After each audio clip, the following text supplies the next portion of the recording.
guys, just doing a bit of a shot here just to show you the landscape of the Australian forest.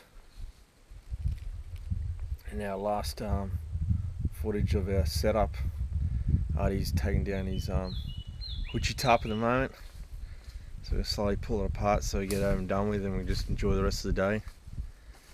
And there's mine there, my Hoochie Tup and my hammock setup, campfire obviously, and back to the left here. It was a good experience, apart from our little wrong turn, but that happens.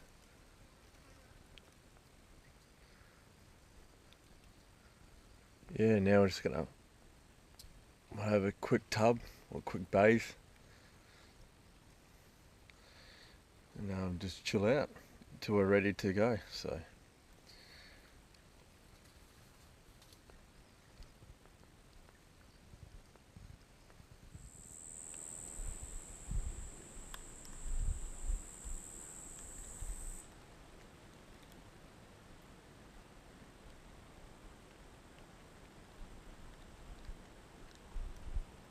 just stopping here for a sec. We know some native fish and some crays. Probably can't see it, but we're just for future reference, we're just scoping the area out, going downstream, down creek, downstream a bit. So yeah, just the next time we can might be able to set up some traps and catch something, so we can have something to eat and minimise our own resources that we bring in with us. Food resources, that is. So yeah, so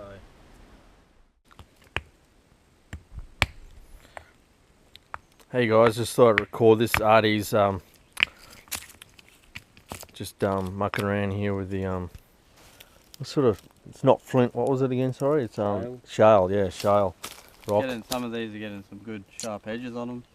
Just sort of mucking around. He's flaking them. Pretending I'm a caveman and trying to flake them and make, I don't know, like an axe head. Yeah, it's pretty. Where's that one? That one's here. Yeah. Let's see, it's like naturally just cut away and it's just a nice sharp. Yeah. Well, it's sharp enough where you can hack into something with a bit of effort, of course. Try and make a, I don't know, for skinning and stuff. You got somewhat potential arrowheads here. Maybe, but yeah. But you know, I don't know what I'm doing. I'm just experimenting. Yeah, well, that's what you do out here, eh? What it's all about. Get out here and just have a go at stuff. Thought while we're relaxing after we've had our little bathe in the natural spa, nature's spa, Artie decided to do a bit hit some rocks together. Yeah, hit some like cavemen. Yeah. Some bushcraft, some yeah. So you know, that rugged, man. But yeah, that's a nice, you know, cutaway, naturally formed, like single bevel, if you would, like axe head, eh? Yeah. Might take that with and do a little muck around with it. See if you can refine it more. Yeah, and like you guys, you can see, I might put a link up. I done primitive tool making video on making a primitive axe. Some of you guys who are subscribed to the channel have already probably seen it, or those of you who just check my channel out every now and then would have seen it, but others that haven't, I'll put a link up in this video. So yeah, just mucking around, sort of show you guys what we're doing just while we're having a rest before we're gonna disembark on our big journey up and down, well, up many hills. So there. Yeah.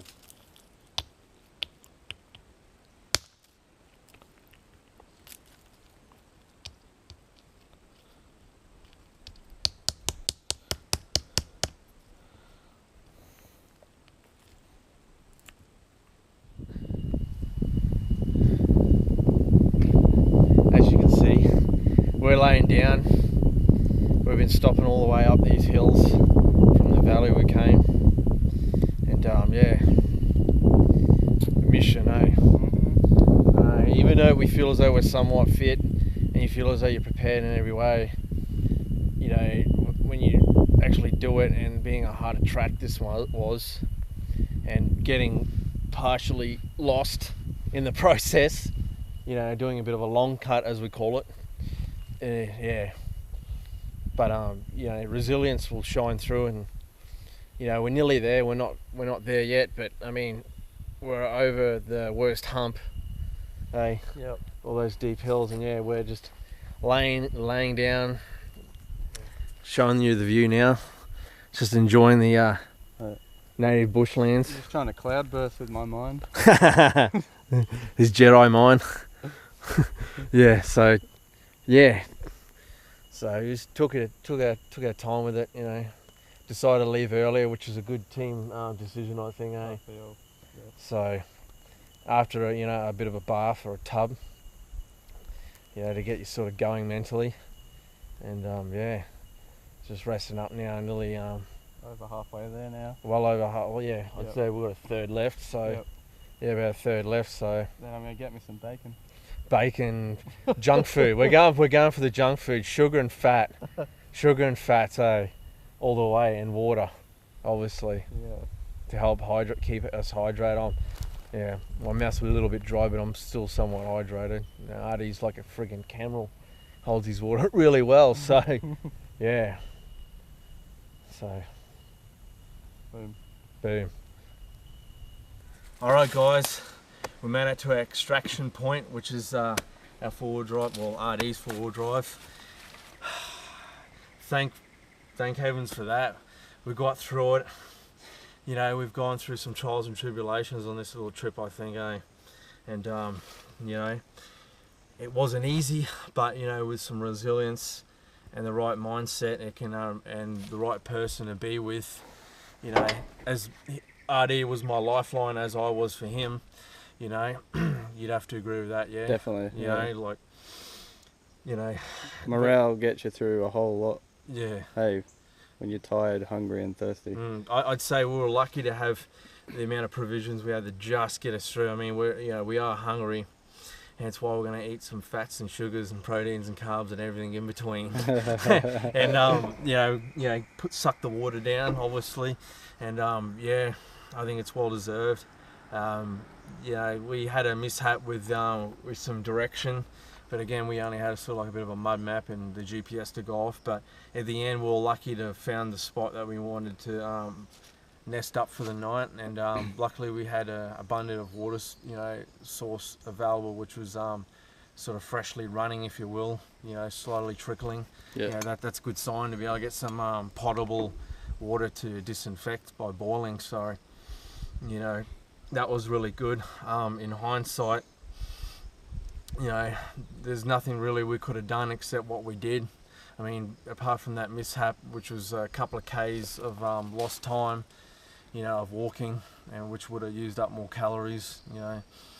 Yeah, but apart from that, you know, I think from then on in, we done all the right decisions, and they were all team decisions. We both, you know, asked the questions to each other and this and that, and devised plans and ideas to get out safely and intact. So I couldn't think of anything any better, like, for this sort of scenario. Like, we really wanted to test ourselves physically and mentally, which we did. You know, it was a good experience. Well, obviously you let people know, you know, a loved one or family or friend member know where your whereabouts, general locale is, and this and that, so in case the unfortunate did happen. But we're lucky that Mother Nature, you know, served us well, and not much in terms of showers. There was expected some showers. There was a little bit of spits, a little bit of light spitter, you know, spatter, would you say? Yeah, in the middle of the night there was real light, like it was nothing really. It was very tolerable, you know. Rough night's sleep, obviously, on my part. I don't know about URD, like.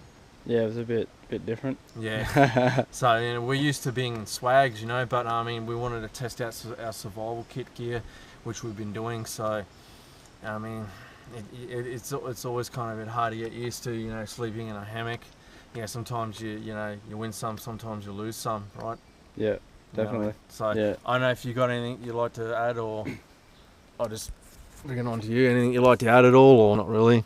Not really. It was a real good experience. Like, the hills are so steep that I think that that's what made this worth it.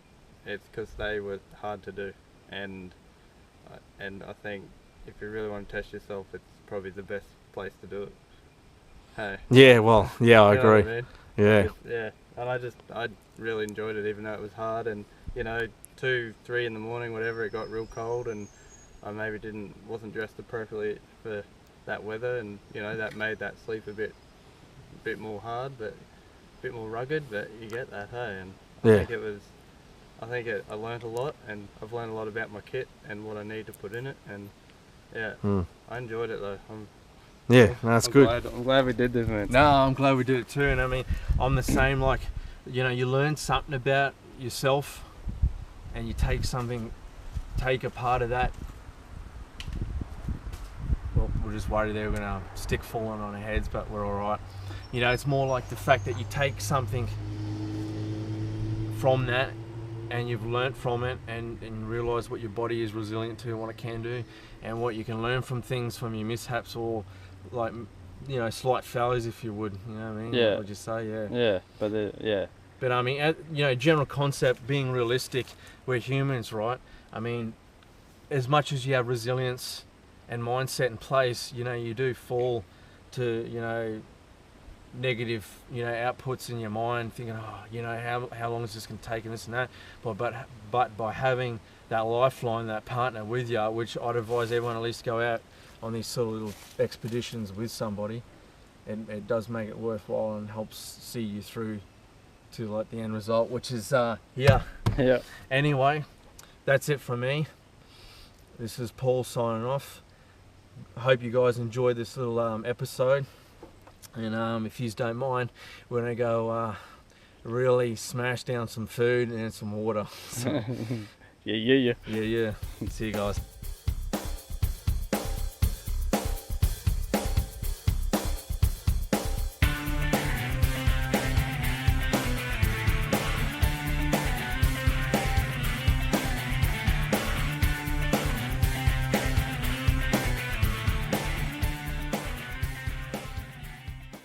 Bush junkie.